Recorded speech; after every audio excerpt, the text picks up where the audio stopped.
Hi, I'm Jennifer from Shabby Fabrics. Today I am so excited to show you how to make a crossbody bag. These are awesome when you're shopping and you want your hands free. And who doesn't want that? I know when I have my regular purse with the handles, I only have one hand to pick up what I am looking at. So these are just wonderful and easy to make. They're a great gift. You can accessorize your outfits with them because they're that fast and easy to make. So let me show you how to make the crossbody bag using the Elle Modern Basics Cool Color Set. It's a charm pack. But if this isn't your favorite colorway, look at all these gorgeous colors from the Elle Modern Basics in just a rainbow of colors. So you can pick up a fat quarter set if you want to make multiple bags, or if you want to make the bag as shown here, be sure to pick up the Elle Modern Cool Color Set, and you'll need one charm pack, a half a yard of coordinating fabric, that'll be for the strap and the sides of the bag, and you'll also need a half yard of fusible fleece. So let's get started. I'll show you how fun and easy this is to make. First thing will be, of course, deciding on your color palette. The neat thing about the Elle Modern Basics charm packs that I love, I'll get this out and I'll show you, it has a little map on the back. Isn't this cool that it shows you what fabrics are in there and their SKUs? So if you want to order more of a particular fabric, you know exactly what SKU you're looking for. So let's put that aside. Now there's specific measurements, of course, that you'll be needing for this bag. Go to the homepage, shabbyfabrics.com. At the bottom there's a link, free download. Click on that and you're looking for the crossbody bag download. Click there and go ahead and print out. It'll have all of the measurements there as well as some labels. I like to label my fabrics when I'm getting ready for a project like this. That way, once I get all the pieces cut out, I know exactly what that fabric has been cut for, and I'm not wondering or trying to remind myself of what that cut was. So those are really handy. Now the first thing you'll do once you've decided on your charm squares that you want to use is you'll just get those out and you're simply going to cut them in half. So let me show you real quick what I mean. Pretty straightforward. And this is where the small ruler, the 6 or 6.5 inch ruler, depending on which one you purchase, is so handy rather than using this big ruler. Charm squares are 5 by 5, roughly. Now, my experience has been that sometimes the charm squares are slightly over 5, and that's because it has the pink edge. You know what? We just cut ours exactly in half. So even though it's slightly over on my table, like by maybe a 1/16 of an inch, just use it as is. That's exactly what we did, and it made the bag behind me. All you're going to do is just lay your ruler down and simply cut that in half. And you'll want to use 10 charm squares. Now, before you get ahead of me and start cutting those in half, you're going to want to keep one back. And that's for this right back here. The back of the bag, let me show you that. There's two halves that form kind of a delta or a chevron. The front of the bag, similar, except this piece in the back is a whole charm square. So grab 10 charm squares, but hold one back for back here and just put it out of the way. That way you don't accidentally cut that in half. And then the other 9, you'll cut exactly as I showed, just in half. Okay, we've done that ahead of time. Now, fusible fleece, love that stuff, wonderful. I love it more than the non-fusible because then I'm not pinning or using basting spray. So very, very available. Joann's, Hancock's has that, so be sure to pick that up. The specific measurements will be on the download. So I'm not going to mention sizes here, just get that download. And then you'll know what size to cut for each. Now this is for, we're going to start with the back of the bag. Let's start with the easiest part. That's the back of the bag. We will make 2 halves here. That's what is in front of me. Now, how to mark this? This is something that's very important. In order to have this delta created or chevron created, you need to mark this very specifically. Grab your friction pen. If you don't have one, just get one. You need it. Use this for everything. And if you've ever seen my videos, you know I truly mean everything. So you will get your fusible fleece. Okay, this is cut to 2 3/4, I believe, by 10.5. Mark down on one side 1 inch, and you'll do that on the other, but let me just start with this piece over here. This is the left side. Mark down 1 inch, and now let me show you how to use the big ruler. The only reason I'm not using the smaller ruler is I need a 30-degree angle. And most of the smaller rulers, like the Omni Grip here, only have a 45.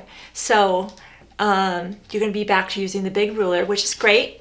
I don't usually use the angles on my ruler, so we were excited to have this project because I'm finally getting to use a part of my ruler that I've actually never used before. So follow along. You can see from overhead that we've got the 30, 45, and the 60. Now, of course, your piece wouldn't be already marked, but I'm going to show you how I arrived at this place. Again, mark down your inch, and that's simple enough to do. Just put your ruler there and put your little mark with your friction pen. Then, see this 30 degree? I'm going to go ahead and line that 30 degree up. Here, let me move over slightly. Let's move over here so you can see this better. I'm going to line up that 30 degree with the line on my cutting mat. And I'm just going to put, let's see here. We just have to slide that down. That's how you adjust this ruler. Notice my instinct was to push up.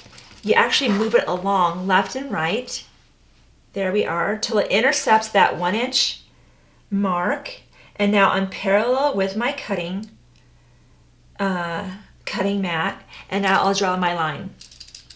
Okay. The great news is once the first line is drawn, you don't really need to worry about the 30 degrees anymore. At that point, I can just turn this, put my ruler along that line I just established that we know is at a 30-degree angle, and I'm just going to draw every 2 inches, and I'll continue down to the bottom. You will repeat that for the right side. So we marked the 1 inch, and again, we get out our 30. Okay. And intercept my line. So I want you to see this again because you have to be able to mark it properly in order to do the project. So there's my 30. We are now going to slide along there. The 30 is parallel with my mat. I've intercepted my 1 inch mark, and I'm going to draw my line and continue on. Okay, so now everything's marked and ready to go. Let's start playing around with that fabric and the fusible fleece. Now we've got the left side and we have the right side. They'll be done exactly the same. Now, I want to mention, you are drawing on the fusible or bumpy side of the fusible fleece if you're using fusible fleece. And again, I highly recommend that. It just makes it such a more pleasant experience to work with that versus pins where I always poke myself and bleed on my project and it's a mess. So you're drawing on the bumpy side. So you will need a nice hot iron, probably medium, so maybe even a little warmer than medium.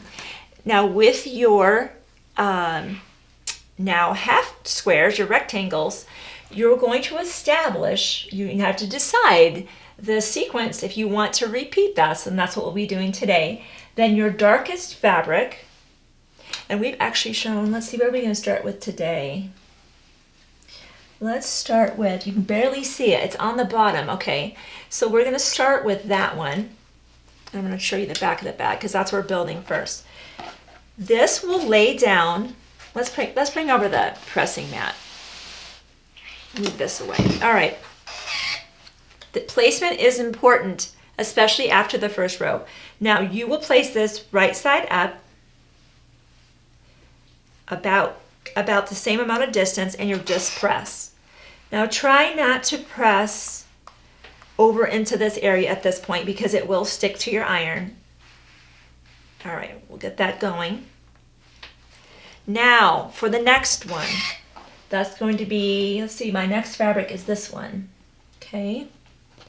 This is an important step. Our instinct, right, is to put that exactly on top of that. That's wrong, and I'll show you why that's wrong. Because when you sew this and you flip this, look what happened. You missed this edge. So, as quilters, we're used to lining everything up, stacked right on top of each other. This is not what we're going to do here. But instead, we're going to shift that so that the corner of that rectangle is just a little bit past right there, that intersection. I want you to see that. so that when we do sew that and we flip that, we've completely covered the fusible fleece. So I'm gonna do this step with you, and you'll continue that all the way up to the top. So this is an important step to get here. Okay, and then I'm going to put a pin or two in there, and I am going to sew that.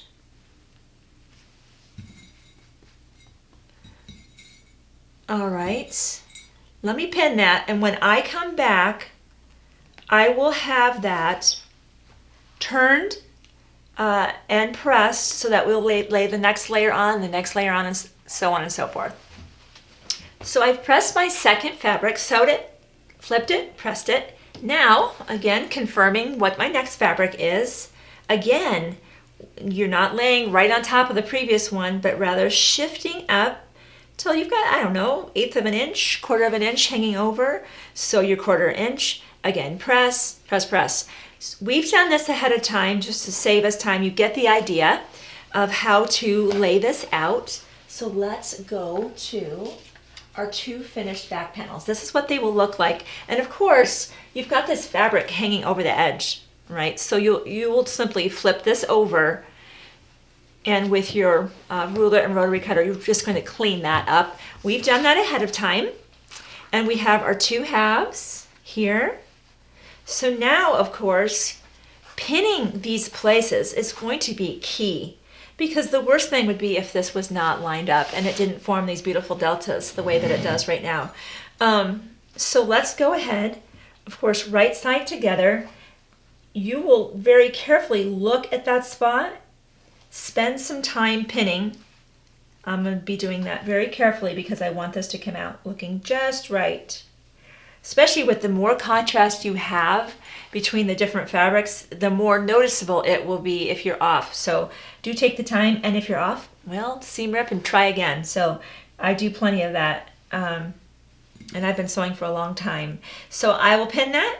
When I come back, this will be pressed open on the back, and we'll go to the next step.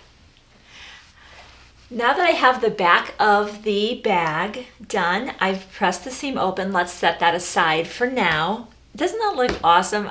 This is the fun part of sewing, is getting to see it come together and how all the fabrics look so pretty together.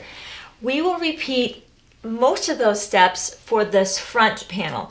A little bit different. Let's go over that real quick. The way that we set up those strips, initially marking the inch down, the 30 degrees, you will do exactly the same, except because this is open here, you'll simply cut that upper portion away. So you'll be left with this, okay? And then, again, starting with the very same sequence, just like we did before. Layer, iron down, layer the next one. If this is the next one, it is. Remembering to shift. You're going to repeat that step. We've already done that ahead of time. And let me show you what that looks like. That is here. Same story. Right sides together, so a 1/4 inch seam, press. Now let's talk about that lining. Okay, because this has a lining in it, of course. That measurement will be on the website. Don't worry about that. This will be a rectangle. That, in fact, let me just iron those lines away, and you'll see that. Let's iron that away. You will lay this on top of there. Use your friction pen to mark where that actually happens. And then with your scissors, you'll simply cut that away. Let's do that.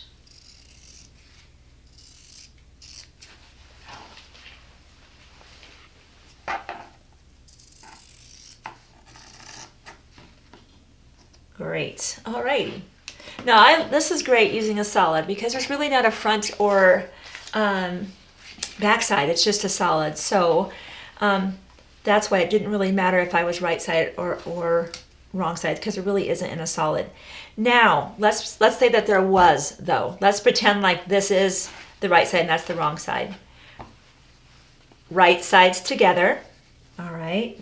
You'll go ahead and pin, and you'll sew just at this, in this V, from here across that point in here. Now be sure to snip in a little bit and give this fabric a little bit of relief, because you do need to turn that. I've done that ahead of time. Let me show you what that looks like. Okay, here's the two pieces, right? They were right sides together. We sewed and then flipped, but we needed to do a little bit of that snip in. You can maybe snip in some V's just to give that relief. And then we did an 1/8 of an inch top stitch just to have a nice finished look.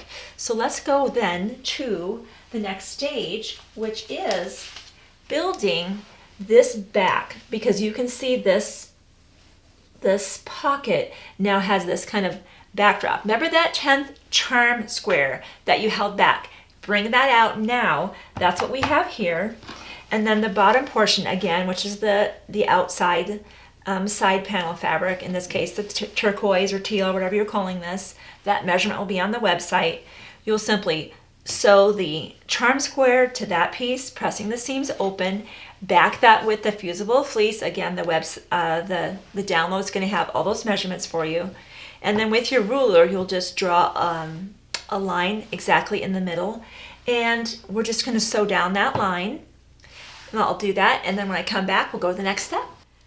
So I've sewn the line, the charm pack on the top, the charm square I should say, and then the fabric on the bottom.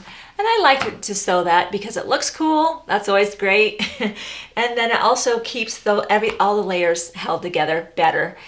Even though it's fused, I'd like to put just some more thread into the whole mix so that everything's going to stay put. Now, that back piece, of course, needs to have the pocket on top of it. So let's just stack one on top of the other. And now we'll bring in those sides. Measurements are on the download, so I won't mention that here. Let me get that out. 2 of those. You'll cut 2 of the sides and 2 of the fusible fleece. Iron the fusible fleece to the back. Now, this is going to get a little bit bulky, but your machine will be able to handle it, so hang in there with me. This is all stacked nice right on top of itself here, and we will bring in those side panels and pin. Using a 1/4 inch seam allowance, we will sew down the one side here and then press open so that you'll sew, you'll end up turning, pressing, and we'll repeat that same thing with the other side, I should say. So the 1/4 inch, well, pin, so the 1/4 inch and turn. When I come back, I'll take you to the next step. Now that I have the front portion and the sides, now we'll attach the back. Make sure that it's going in the same orientation as the front panel. Again, right sides together, pin, sew the 1/4 of an inch, and then you will bring that over here, pin, and sew the 1/4 of an inch. So you'll basically have a tube at this point. Let's go ahead and I will do that, and when I come back, I'll take you to the next step. Now that I've sewn the front and the back and the sides together, we have a tube. Of course, we need to sew across the bottom. Now, be careful here. You don't want to just pick either end, because remember, you've got this pocket. So look inside here, and, well, let's look at that. That's our pocket. So this has to be the bottom. That's an important step. So now that I've established that, now I've got this seam, and I have this seam. Line those up, one stacked directly on top of the other. Pin well, of course. There they are. Pin well, and sew as you normally would, a 1/4 of an inch seam allowance. Okay, I'll do that. Making sure, again, this seam's lined up with the other. Go all the way across. Now, I did that ahead of time, and let me show you how to go to the next step, which is boxing the corners. Notice how the bag has this in the bottom. I want to show you that. It makes it sit nice, and it gives you an opening. Rather than the bag kind of being more closed, it has kind of a natural opening, which is great. It's easier to slip things into the bag.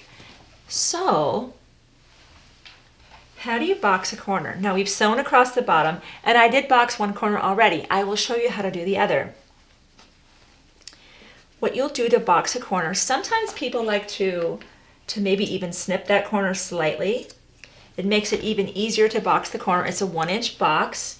This is where the small ruler comes in really handy. You don't want to be dealing with that big ruler at this point. We needed it for the 30 degrees, but now it's great to use the small ruler. So to box the corner, it's a little awkward, especially when you're just trying to initially get it going. You're trying to lay it out on the table like this, where the seam kind of flattens out on top of itself. Okay, you just see how I did that? And when I say an inch, what I mean is from left to right. So right about there, from that 1 to that 2 is a 1-inch box corner, and I will draw my line.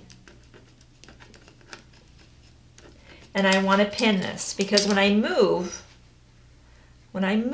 to my sewing machine, I don't want that moving. I need that to stay put. Let's just go do that. Let's just get that done, and we'll go on to the next step. Very straightforward. And this is typical of tote bag construction. Some of them have much bigger box corners depending on how much opening you want to have in the bag. Reinforce, of course, always. And then reinforce again. All right. So then just simply trim off so you have a 1/4-inch seam like you would any others, or even less if you want to. Now that part is ready to go. So we have our bag. Don't turn it right side out yet. We need to make the lining. So straightforward with the lining. Let me show you how you lay that out. Measurements are on the download, of course. You'll lay this out so that it's going away from you, and you will bring that side, bring the end up, sew here and sew there. So do you understand that? This is going to be the opening. So along this top and along one side, and you can go ahead at that point and box the corners the same way that you did this.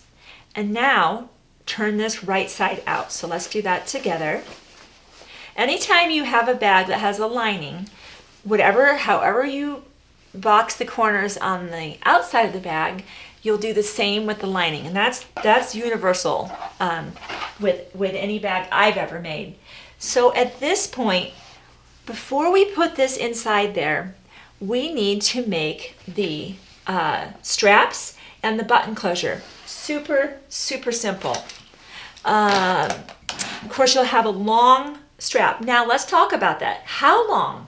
I'm shorter. I'm very short, so I'm going to have a different shoulder length on my bag than someone who's much taller. So we just grabbed a measurement like this and went behind us, depending on where you want your bag to hit. And I wanted mine to hit kind of right there at the hip.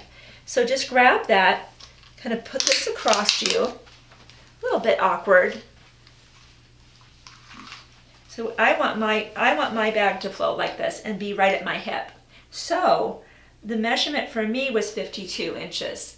I'm going to add a couple inches for just it being put inside the bag. I'm going to lose a little bit, so I'm going to probably make mine about 54. So when you cut your strips for your bag, of course most cotton is only 44, so you will need to do a couple of different strips and then just slice them. But let me show you. Let's pretend like this is a big long 54-inch strip. How you'll prepare that? Very simple. What does this cut to? 4 inches wide, 1, 2, 3, 4, yes. And then by your 54 inches long, you'll of course have to splice those strips. Fold in half and press. You'll have a nice target line at that point to fold in this side and press.